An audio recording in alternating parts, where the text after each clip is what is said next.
Estás escuchando Radio Ginastera, la radio del Conservatorio de Música de Morón, Alberto Ginastera. Entrevistas, producciones propias, pasado, presente y futuro de nuestro conservatorio. Un espacio de música abierto a la comunidad.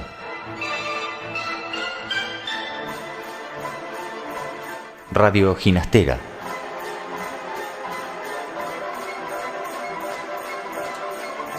La radio del concert.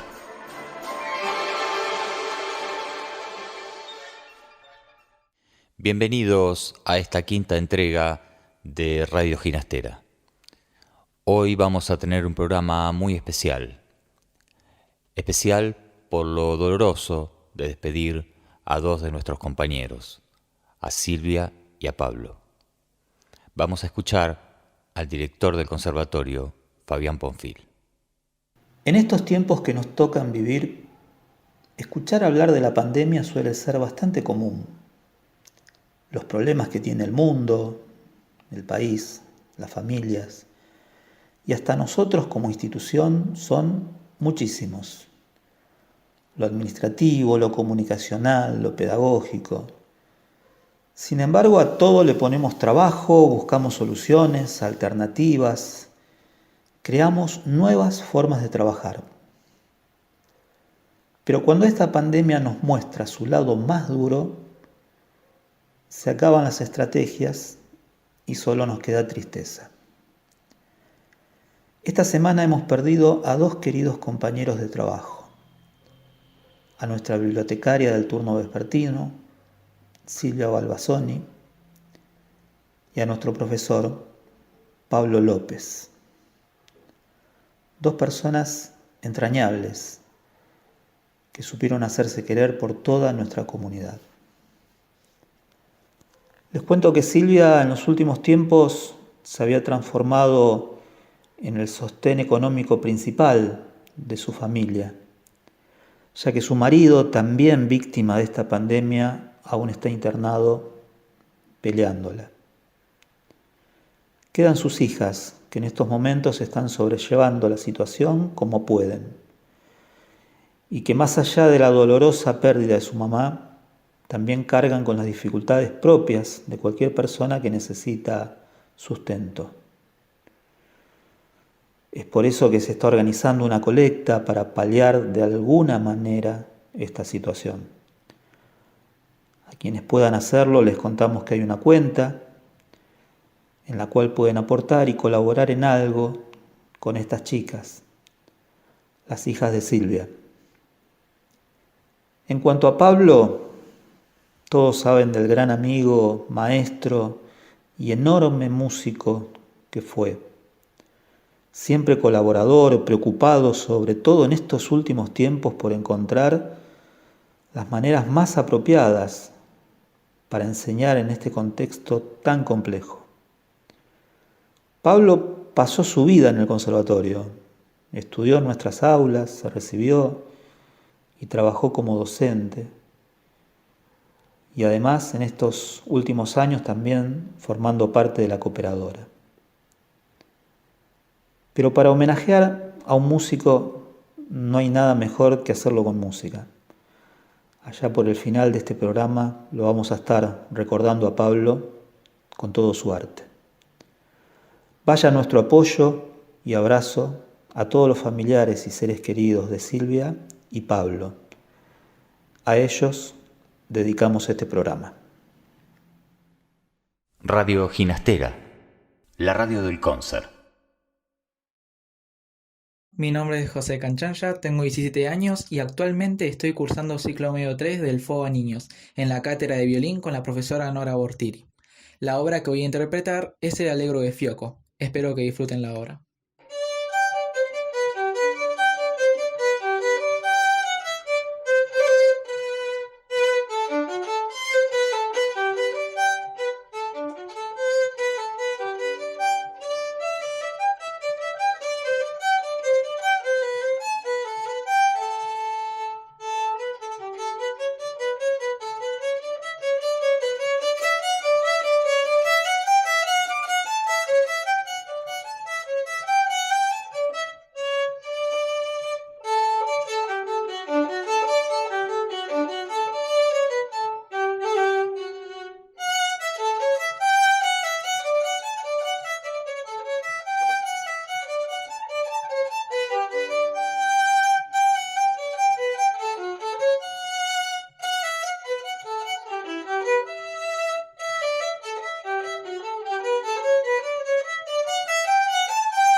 Libélulas y Pimientos, el bloque de producción con Andrea Escobar.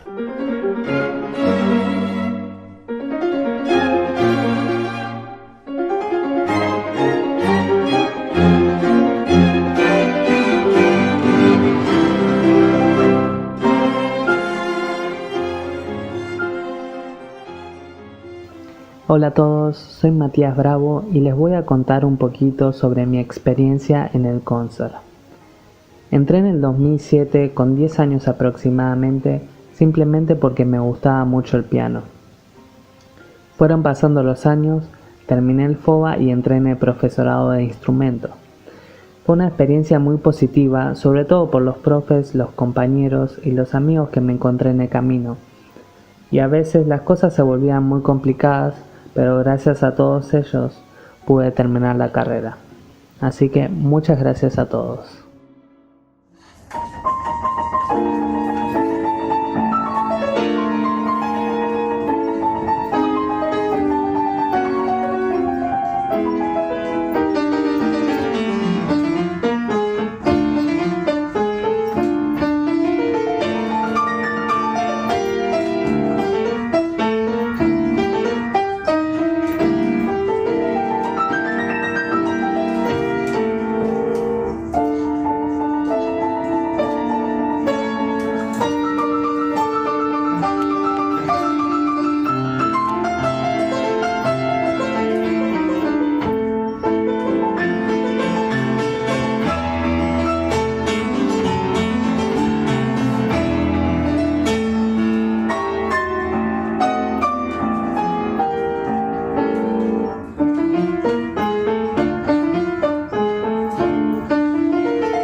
la radio del concert.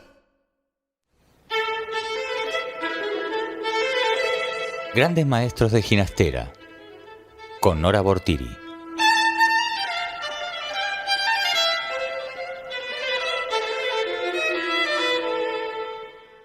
Estimados oyentes, me alegra encontrarlos nuevamente y contarles que en esta oportunidad escucharemos a la maestra María Isabel Sivers. Aclamada por su refinado temperamento musical y virtuosismo, realizó conciertos, ofreció clases magistrales y actuó como jurado en concursos internacionales de Europa, América del Norte, Sudamérica, Australia y Nueva Zelanda. Ocupó cargos docentes en Argentina y desde 1989 en la Universidad de Artes Mozarteum de Salzburgo, Austria. Se presentó como solista con la Orquesta Sinfónica Nacional de Argentina, Virtuosos de Praga, Orquesta de Cámara de Bohemia, Nacional de Cuba, Filarmónica de Cracovia, Orquesta de la Radio de Zagreb, Orquesta de la Universidad de Cuyo, entre otras, y junto a la Orquesta Mozarteum de Salzburgo, la inauguración del Festival de Salzburgo 2017.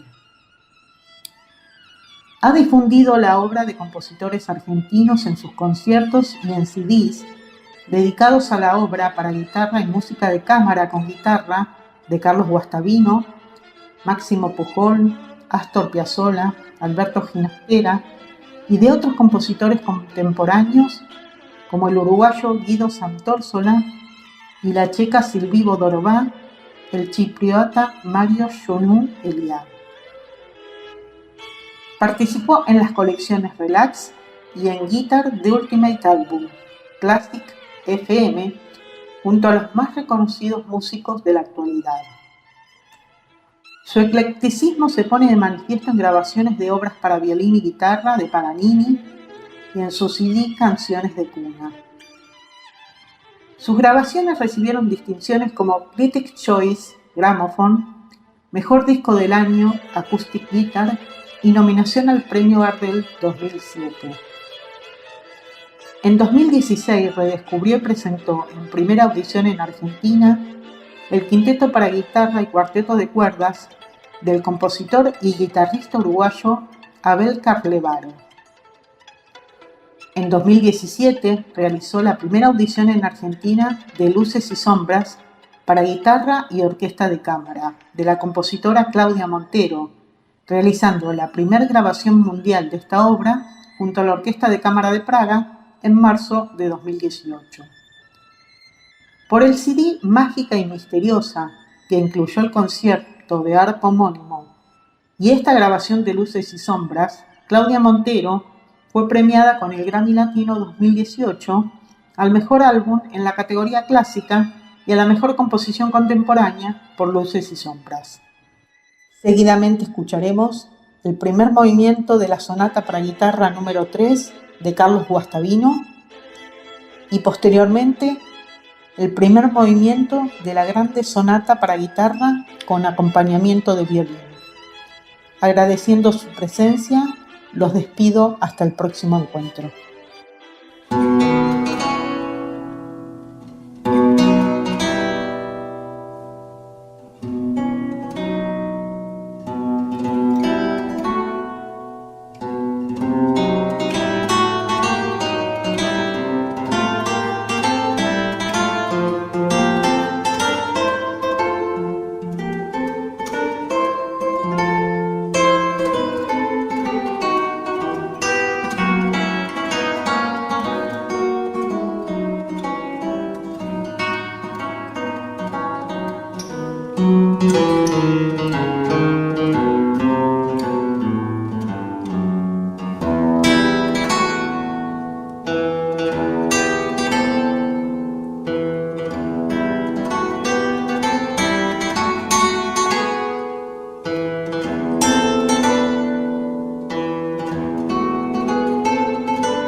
Sincronías, el bloque de entrevistas con Elena Bortiri.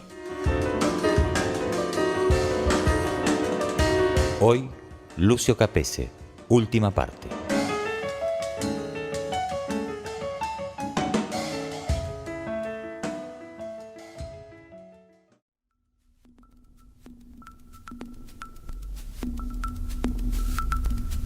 Y concretamente respecto de tu gusto o apreciación del valor de una obra o de una pieza, ¿qué parámetros en vos resuenan, tanto subjetivos como objetivos, con los cuales vos considerás que estás ante algo bueno, música no buena? ¿Cómo es la valoración en estas músicas y en estas experiencias que vos contás y que es tan interesante y que deben ser analizadas cada palabra que decís en un contexto distinto al de la configuración cultural que tenemos muchos de nosotros?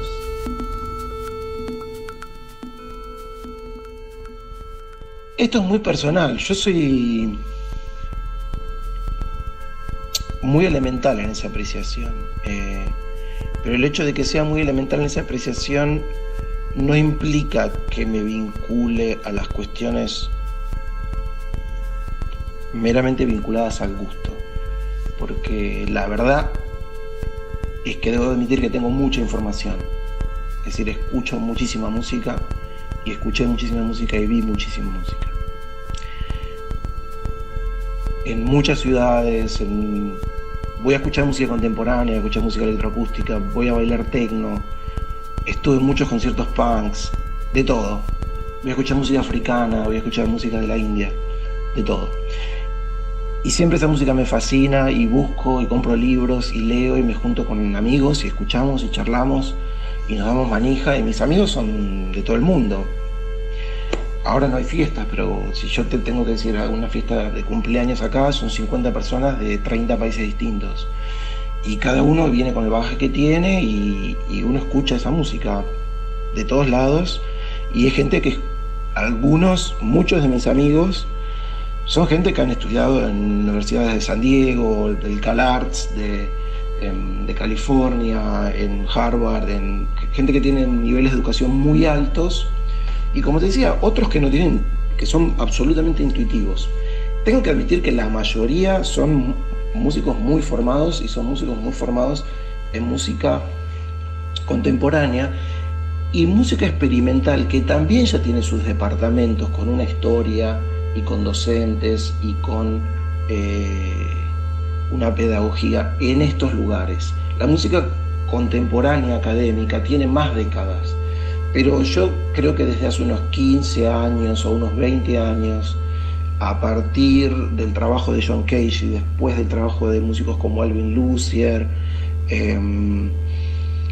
se empezaron a hablar departamentos de música experimental y inclusive de gente vinculada con el jazz experimental en muchas universidades de Estados Unidos, y un poco más tarde acá. Acá lo que se hizo más hincapié fue la música contemporánea académica. Después, y recién ahora está empezando a ver música experimental. Pero volviendo a lo que vos me preguntaste, perdón, se me explayé, se me fui un poco.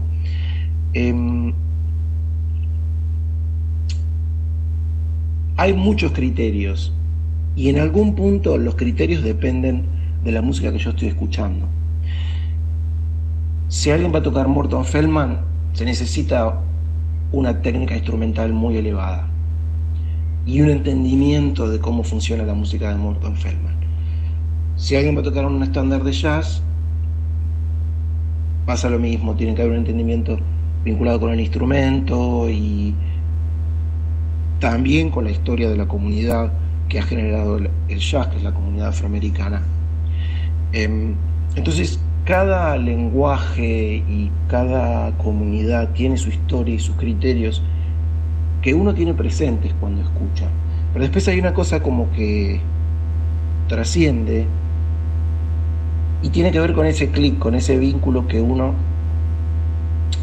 siente que el músico tiene que hacer consigo mismo, con su comunidad, con su historia, con su interés.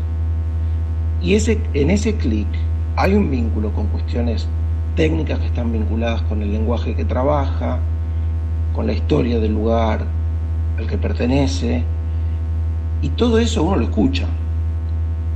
Entonces, muchas veces yo escucho músicos que tocan bárbaro técnicamente, pero tengo que decir que me parece que es algo que yo escucho que está copiado, o es algo que me parece que no tiene que ver por él.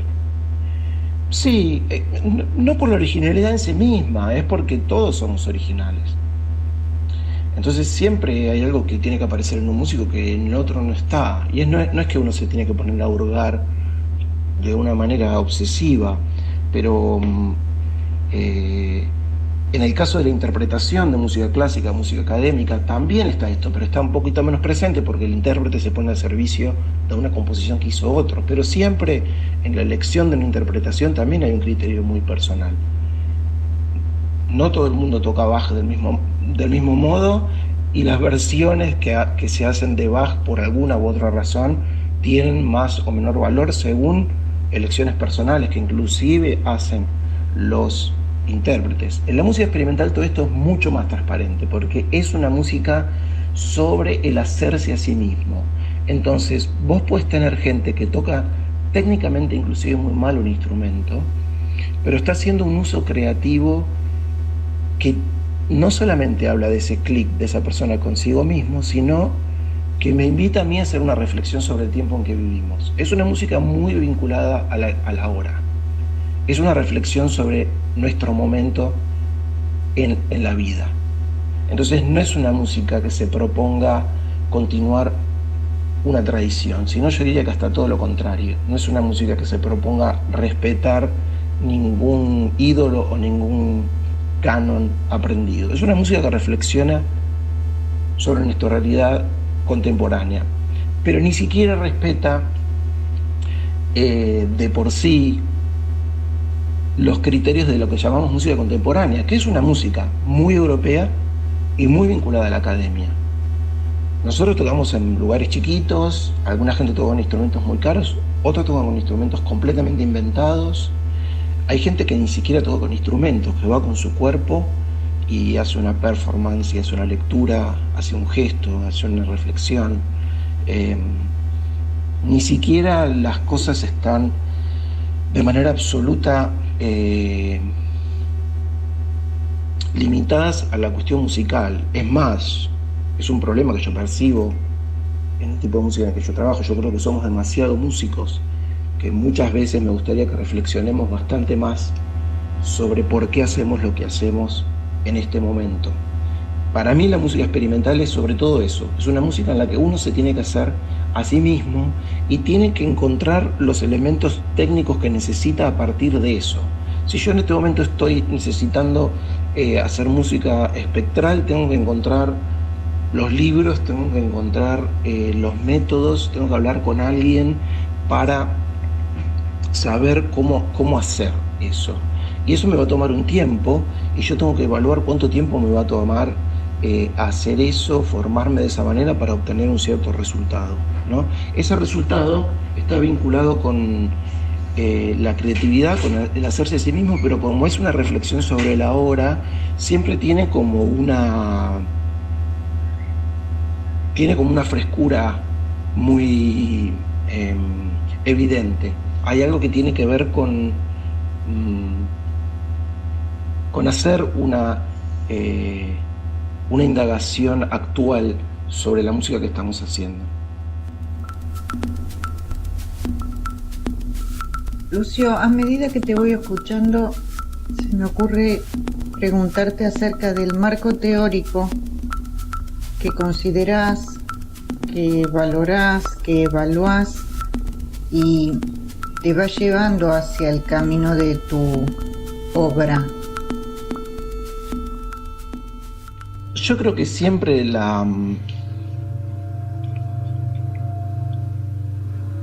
estos movimientos, los movimientos creativos, los movimientos de reflexión y de producción, de pensamiento, de un hecho artístico, son eminentemente comunitarios. Puede haber personas que se destaquen, hay genialidades, hay talento, hay suerte, hay recursos, pero esto es más randómico. Lo que sí es una característica permanente, me parece, es que esas producciones son comunitarias. Entonces, en este momento el acceso a ese estímulo comunitario se amplió mucho, inclusive desde internet uno accede a información sin que la persona que provee la información sepa que uno la está usando, más que si uno le escribe y le agradece. Cuando yo era más joven y no estaba internet, eso era del boca a boca y de pasarse los libros y de pasarse los discos y después ir a estudiar con alguien y recomendar a un amigo ese docente y después juntarse a tocar.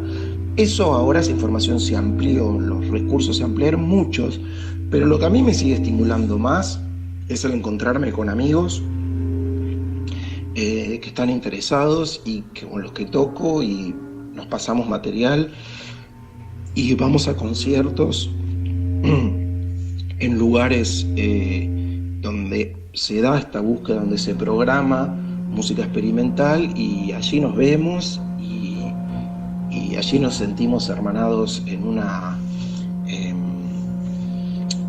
búsqueda comunitaria. Una vez que eso pasa, después cada uno tiene que hacer su trabajo personal y en ese trabajo personal está el preguntarse qué es lo que uno quiere hacer y ponerse a buscar. A veces es buscar mucho y trabajar con los instrumentos y a veces es comprarse algún libro, a veces es tomar clases con alguien, y a veces es buscar mucho en internet. Hay muchísimo material en internet, mucho más del que uno pueda abarcar, y a diferencia de lo que pasaba en los momentos de mi adolescencia, donde yo me sentía sediento por saber a dónde poder encontrar a alguien que me oriente en lo que estaba escuchando, ahora hay que ayudar a la gente a que tenga mucho foco y que trabaje sobre determinado tipo de material para poder obtener algún resultado, porque lo que hay es mucho, es demasiado. Y vos que tocaste recién el tema de tu adolescencia, como la de tantos otros chicos del conurbano bonaerense, del oeste, de Merlo, no deja de sorprenderme cómo aparece esa inquietud por búsquedas que no son las dadas, que no son las de fácil acceso. ¿Cómo me podés contar, y a los oyentes, que tenés conciencia de esa búsqueda que se despertó en vos desde tan chico? Eso no lo sé. En muchos casos me asombro yo mismo, en otros creo que tuve suerte, porque si bien yo tenía como esa vocación, creo que tuve suerte de vincularme con algunos amigos un poco mayores que yo, especialmente con Gustavo Nasuti. Yo tenía 13 años y él tenía 17, y fue vecino mío, y a mí me fascinó la música que él estaba escuchando. Él escuchaba jazz y yo estaba escuchando rock argentino, por ejemplo. Me pareció que era una música más rica, pero él inclusive dentro del rock argentino me decía qué es lo que escuchaba, entonces yo empecé a escuchar mucho Spinetta, y juntos empezamos a ir a ver Spinetta, que creo que fue una fuente de inspiración para todos nosotros. Y después, a partir de ahí, también escuchamos mucho a Dino Saluzzi, y el hecho de empezar a tomar clases con Quique, que era guitarrista de Dino, fue una fuente de energía fuertísima, me estimuló muchísimo. Y después empecé a buscar yo, y ahí ya no sé más. Empezó a darse, y hay cosas que sé por qué se dieron, y otras la verdad es que no sé. Dentro de la actividad creativa y propiamente de la actividad musical, ¿ejecutás e interpretás obras propias y también de otros compositores?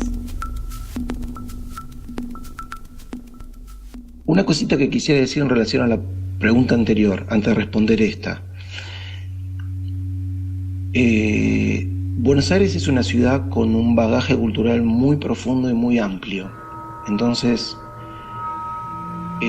yo me encuentro ahora con chicos muy jovencitos, y me impresiona mucho lo que saben, y la preparación y la calidad artística que tienen. Y eso no lo digo solamente pensando en que Buenos Aires es una ciudad un poco influenciada por Europa. Ese es un aspecto, pero también están otros aspectos que son largos de analizar. Pero creo que es una gran ventaja que tiene un joven estando en Buenos Aires. Buenos Aires es una ciudad que puede proveer estímulos creativos muy fuertes. La desventaja que tiene es que muchas veces esos estímulos no se ven satisfechos en la ciudad misma.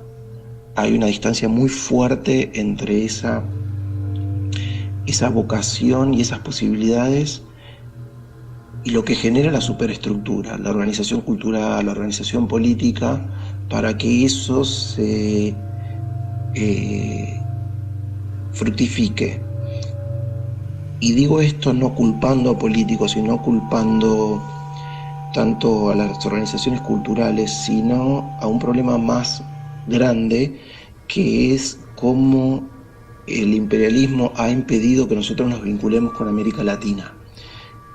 Una gran diferencia que tiene Europa por su historia, por sus características, es que uno puede ir, y por el dinero también que tiene. Estas pequeñas comunidades están en cada ciudad, en capital y en muchas ciudades más chicas. Yo no podría vivir solamente de esta música haciéndola en Berlín. La toco en Europa. Y en Europa cada uno en estas ciudades trata de conseguir recursos, y eso es algo que nosotros en América Latina tendríamos que estar haciendo, y porque hay menos dinero, pero también porque no nos han dejado, no se ha podido dar. Es decir, si yo me pongo a preguntar a la gente de Buenos Aires a cuántos músicos de San Paulo conocen, probablemente me digan que ninguno. Y yo de París conozco a 50 músicos, por ejemplo. Y de Londres también, y de Lisboa también, y así. Es algo que Europa puede hacer, pero que nosotros en América Latina, como proyecto cultural y político, deberíamos trabajar seriamente.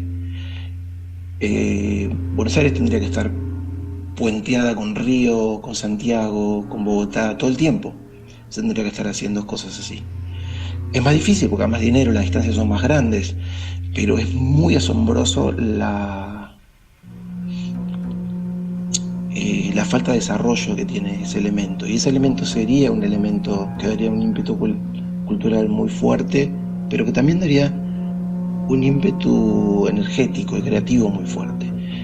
Ahora, quería decir eso sobre Buenos Aires porque yo soy un producto de esa ciudad y de esa comunidad cultural, que es muy estimulante y a la que yo estoy muy agradecido, porque una persona como Dino Saluzzi, una persona como Spinetta, y gente que los va a escuchar, gente que por ahí no ha logrado tener una carrera internacional como la que tiene Dino, pero que hace música de una excelente calidad y que sigue estando en Buenos Aires y en el Gran Buenos Aires. No hay gente de ese nivel y de esa calidad en todos lados. Buenos Aires y el Gran Buenos Aires tienen una cualidad creativa muy especial y muy fuerte. Entonces, de alguna manera hay algunas cosas que yo no sé sobre cómo se dio este proceso creativo en mí, pero hay otras cosas que sí sé, y es que yo me vi estimulado y que no creo que haya sido casual. Sí, las dos cosas. En algunos casos, porque soy parte de proyectos colectivos con otros músicos y toco las músicas que ellos componen, pero también yo participé en los últimos años de un grupo dedicado a composiciones de un grupo de compositores que se llama Wandelweiser, en los que con este grupo tocamos partituras de ese grupo de compositores. El grupo duró 10 años, ahora un músico se fue a Nueva Zelanda. Bueno, después de 10 años el grupo se dejó de funcionar como tal. Ahora hay una comunidad nueva de chicos argentinos que llegaron acá y que estamos intentando armar un grupo en el que se tocan composiciones de diversos miembros del ensamble. Eso se paró un poco por la cuarentena, pero estamos empezando. Así que sí, también lo hago. Con altibajos, hay momentos en los que lo he hecho más. Ahora últimamente estoy tocando más solo o con dúos o tríos, en los que también compartimos el trabajo como compositores, pero la interpretación plena, que es la que hacíamos antes con este grupo que se llamaba Concert Minimal, ahora estoy haciendo un poquito menos. ¿Qué hay del conservatorio en vos?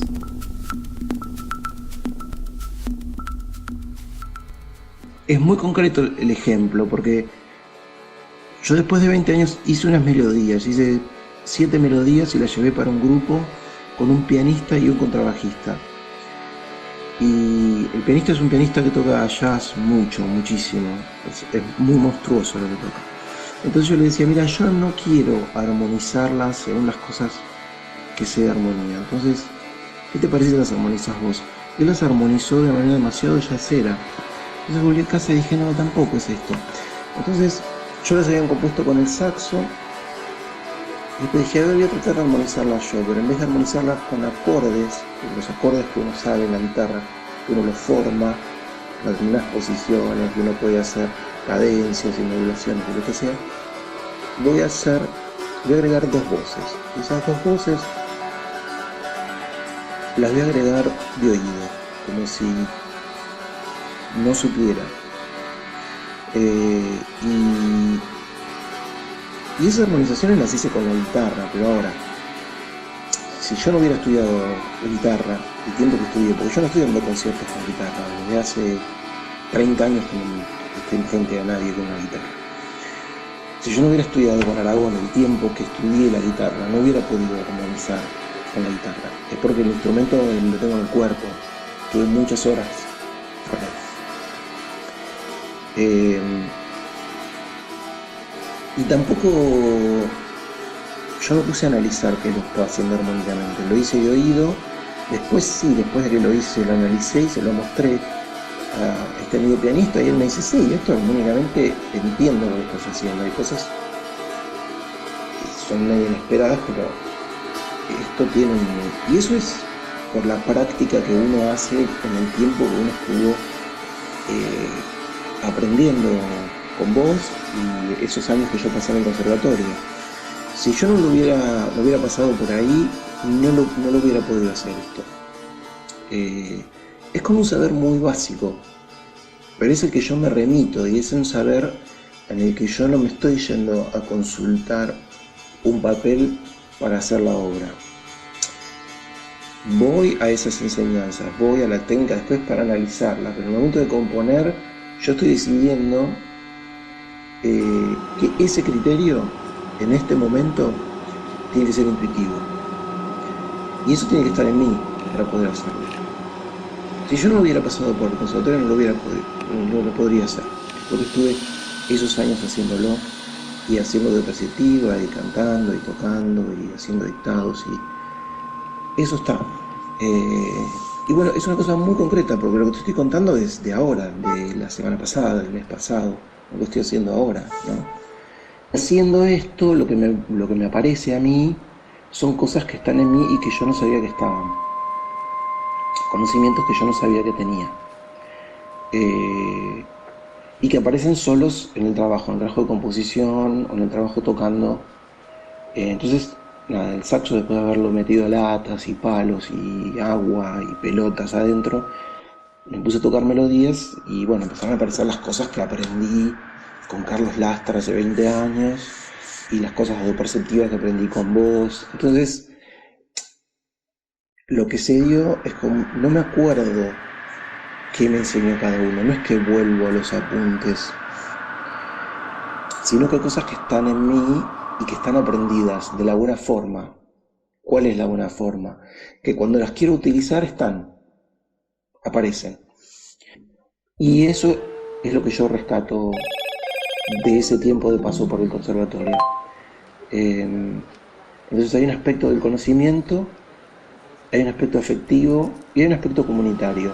Y ese aspecto comunitario es el que estamos de alguna manera cultivando vos y yo con esta charla ahora.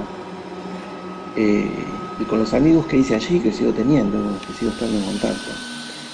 Y con los que nos seguimos estimulando y con los que nos seguimos animando a hacer cosas juntos. A veces tocando, porque el año que viene voy a estar en Argentina y con Sergio Merce vamos a volver a tocar. Sigue estando ese vínculo. Entonces, y eso es comunidad que yo formé estando allí. Entonces, ese paso sigue estando vivo en mí, ¿no? Por supuesto. Quisiera aclarar para nuestros oyentes que esta entrevista se realizó durante el año 2020, por lo que cuando Lucio hace alusión a que el año que viene va a estar en la Argentina, se refiere al presente año 2021. Muchísimas gracias, Lucio, por tu tiempo y el análisis tan enriquecedor para todos nosotros, y de los oyentes me despido hasta el próximo encuentro, escuchando un fragmento de una obra de Lucio Capece, La Catedral de Berna Temperada.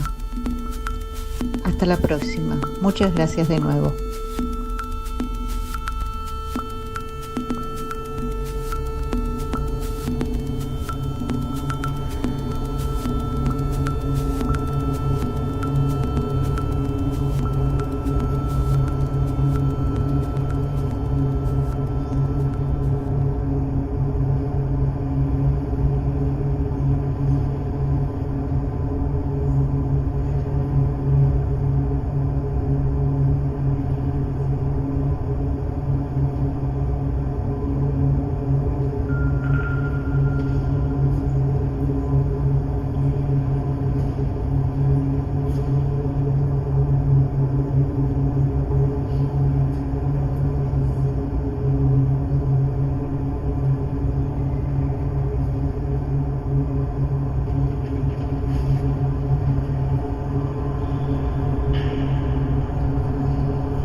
Y este quinto programa es muy emotivo para toda la comunidad del Ginastera.